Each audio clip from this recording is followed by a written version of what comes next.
தமிழ் மக்கள் மத்தியில் தனிநாட்டுக்குரிய நம்பிக்கையை ஏற்படுத்தக்கூடிய உணர்வலைகளை ஒரு சிலர் ஏற்படுத்திக் கொண்டிருக்கின்றார்கள் என தேசிய சுதந்திர முன்னணியின் தலைவரும் நிர்மாணத்துறை பொறியியல் சேவைகள் வீடமைப்பு மற்றும் பொது வசதிகள் அமைச்சர் விமல் வீரவன்ச தெரிவித்துள்ளார். குருநகர் தொடர்மாடி கட்டடங்களுக்கான புனர் நிர்மாண வேலைகளை ஆரம்பித்து வைக்கும் நிகழ்வில் கலந்து கொண்டு உரையாற்றும் போது இவ்வாறு குறிப்பிட்டுள்ளார்.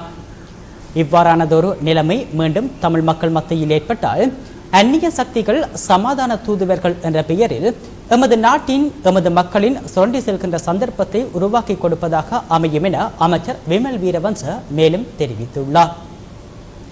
கடந்த கால யுத்தம் காரணமாக குருநகர் பகுதி மக்களுக்காக அமைக்கப்பட்ட 8 தொகுதிகளை கொண்ட வீட்டு திட்டமானது கடந்த கால போர் காரணமாக பாதிப்புற்ற காரணத்தினால் இன்று குருநகர் தொடர்மாடி வீடமைப்பு திட்டத்தினை புனரமைப்பதற்கான நடவடிக்கைகள் சம்பிரதாயபூர்வமாக ஆரம்பித்து வைக்கப்பட்டது. 10 லட்சம் வீடுகள் அமைக்கும் திட்டத்தின் கீழ் குருநகர் தொடர்மாடி கட்டட வீடுகள் புனரமைப்பதற்கான நடவடிக்கைகள் இன்று தொடக்கி வைக்கப்பட்டுள்ளதுடன் வீடமைப்பு திட்டமானது 1000 மில்லியன் ரூபாய் செலவில் புனரமைக்கப்படுவதற்கான நடவடிக்கைகள் மேற்கொள்ளப்பட்டுள்ளது.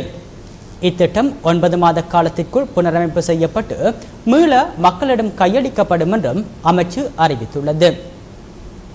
1986ஆம் ஆண்டு நிர்மாணிக்கப்பட்டு யாழ்ப்பாணத்தில் உள்ள 160 குடும்பங்களுக்கு தேசிய வீடமைப்பு அபிவிருத்தி அதிகார சபையினால் பகிர்ந்தளிக்கப்பட்டமை குறிப்பிடத்தக்கது.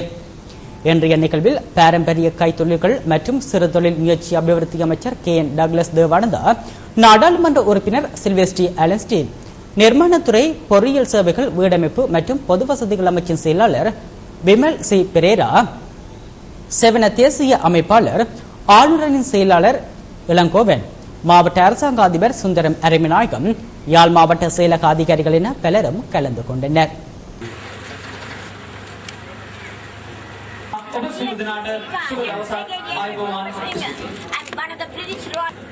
And we met the British High Commissioner. We came, and it was by given by Oliver Kunakilaka. That building is built by my father. Given by.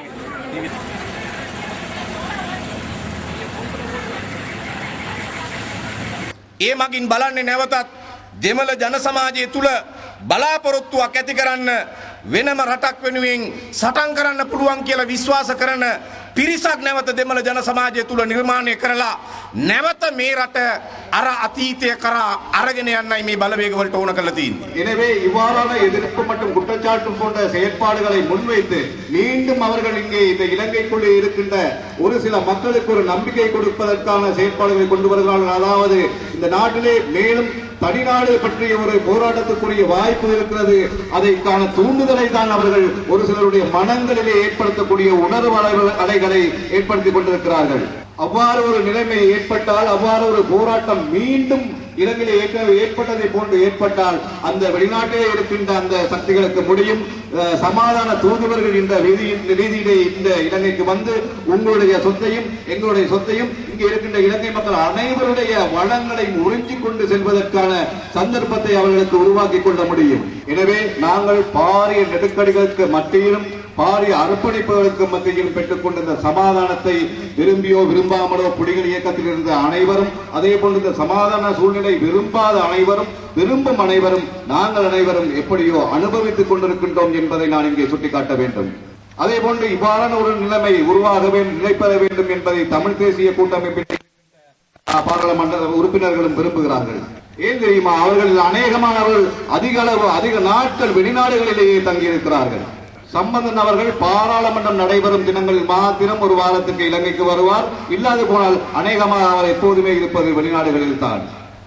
எனவே தேர்தல்கள் நடைபெறும் காலகட்டத்திலே இங்கே வந்து தமிழ் மக்களுடைய உரிமைகள், தேசியம் போன்ற பல்வேறு உணர்வுகளை தூண்டிக்கொண்டு அவர்களுக்கு வாக்குகளை பெறக்கூடிய சூழ்நிலை இவ்வாறான ஒரு பிரிவினைக்குரிய போராட்டமான ஒரு முரண்பாட்டுத்தனம் நிலவினால் மட்டுமே முடியும் என்பதையும் நான் இங்கே தெரிவித்துக் கொள்கின்றேன். எனவே அவர்களும் விரும்புகிறார்கள் இங்கே இருக்கின்ற இந்த முரண்பாடுகள், இனங்களுக்கு இடையேயான பகைமை உணர்வுகள், வெறுப்புகள், எதிர்ப்புகள், சந்தேகங்கள் போன்றவை தொடர்ந்து நிலைத்திருக்க வேண்டும் என்பதை தான் அவர்கள் தொடர்ந்து விரும்பிக் கொண்டிருக்கிறார்கள்.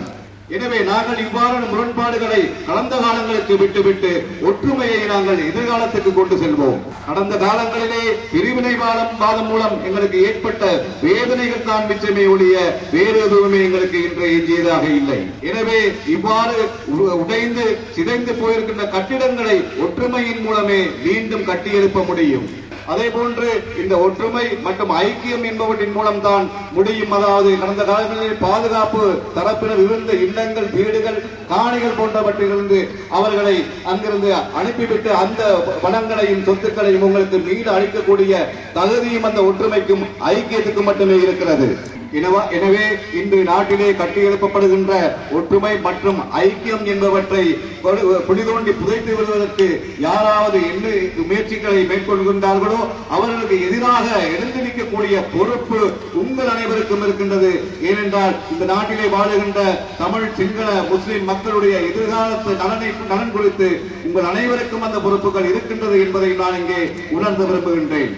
ඔබට ඕනේ රත්තරම් මාලයක් බෙල්ලෙල්ලෙන දරුවෙක් ගැන අනාගතයක් දකින්නද? සයනයිට් කරලා බෙල්ලෙල්ලෙන දරුවෙක් ගැන අනාගතයක් දකින්නද?